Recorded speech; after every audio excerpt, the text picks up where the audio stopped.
Złe duchy jako aniołowie zostały stworzone do miłości, a teraz nie potrafią kochać. W piekle nie ma miłości. Nikt nikogo nie kocha. Każdy dla każdego jest wstrętny i wzajemne obcowanie dodaje unieszczęśliwienia. Kiedy żyje w głębokiej samotności swego cierpienia, a łączy je jedynie wspólna nienawiść do Boga i Jego dzieł oraz przymus ze strony mocniejszych, narzucających im wspólne działanie, jednak ta ma jedynie charakter negatywny i niszczycielski. Z doświadczeń egzorcystów wiemy, że kiedy demon może wejść w człowieka i nim rządzić, doznaje pewnej ulgi. Jest to jak gdyby jakieś zagłuszenie jego cierpienia złą satysfakcją, że może innym zadawać cierpienie i mieć nad nimi jakąś władzę. Dlatego broni zdobytych obszarów, stawia opór, grozi egzorcyście, próbuje mścić się na nim. Nadzwyczajnie boi się piekła, niekiedy wprost błaga, żeby mu pozwolić zostać na ziemi, chociażby w rzeczy materialnej. Człowiek to jego jedyna zdobycz, trwały rezultat jego destrukcyjnej działalności. Jeżeli wciągnie go do piekła, to na zawsze, ale nigdy swojej ofiary nie będzie bronił, ani uszczęśliwiał. Przeciwnie, będzie ją dręczył, bo nic innego nie potrafi, a w tym dręczeniu znajduje sadystyczne upodobanie. No właśnie, dlaczego złe duchy tak gwałtownie bronią się przed odsyłaniem ich z powrotem do piekła? Prawdopodobnie tylko dlatego, że tam czeka je jeszcze dodatkowe cierpienie. Trudno sobie nam wyobrazić ich udręki, ale ponieważ poprzez duchowość naszych dusz możemy domyślać się, że ich reakcje są w pewnej mierze analogiczne do naszych. Dodatkowym cierpieniem jest dla nich fakt, że tam nie będą mogły już wyrządzać szkody dziełom Bożym w świecie, czego w swojej złości żywiołowo pożądają. Możliwość zadawania cierpienia ludziom i niszczenia Bożego ładu w świecie daje im przewrotne zadowolenie, jakiego nie mogą doznać w piekle. Ponadto demony ogromnie cierpią na brak uznania. Na świecie znajdują ludzi, którzy im się oddają. Znajdują podniecające upodobanie w złu, a sataniści nawet darzą je jakąś formą miłości i składają im akty kultu, czego już w piekle nie ma. Złe duchy nie chcą się nawrócić, wyznają przed egzorcystami, że nigdy nie upokorzą się przed Bogiem.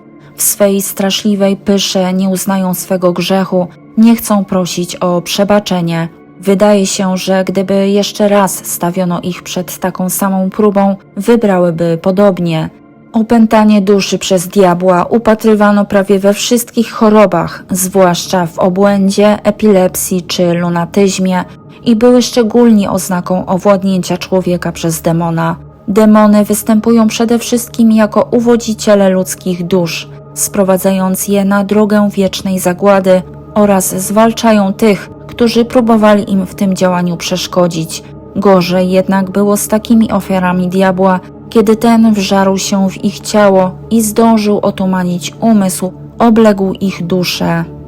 Diabeł najczęściej przybiera postać kozła, kota lub kształt konia przybiera, gdy chce kogoś porwać, myszy albo kuny, gdy musi się przeciskać przez wąskie szpary, trzmiela, gdy chce przeszkadzać przemawiającemu, wilka, sępa, lisa, sowy, pająka czy smoka, gdy chciał kogoś przestraszyć. Czasem przybiera również postać zwierzęcia z ludzką głową. Gdy pojawia się jako człowiek, zawsze jest brzydki, cuchnący, ma zniekształcony nos, osadzone mocno oczy, na rękach i nogach ma szpony, głos ma jak z beczki, no i kuleje.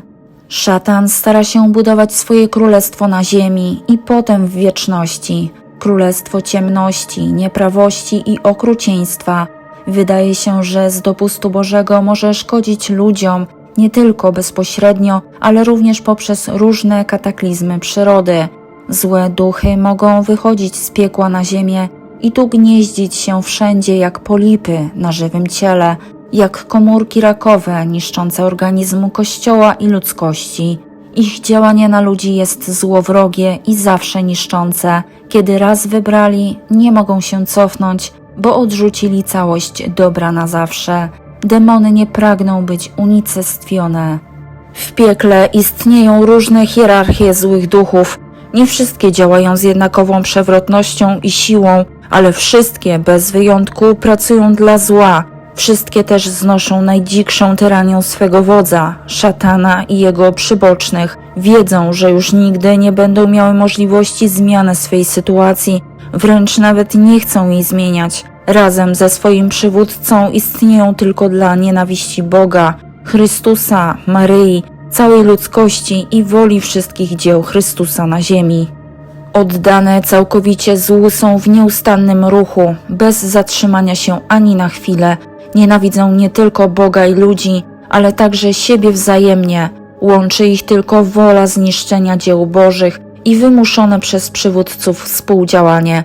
Dzikość i okrucieństwo demonów, także dla ofiar, które oddały im się ciałem i duszą, jest niewyobrażalna. Są potworami bez litości, wiedzionymi wolą zniszczenia.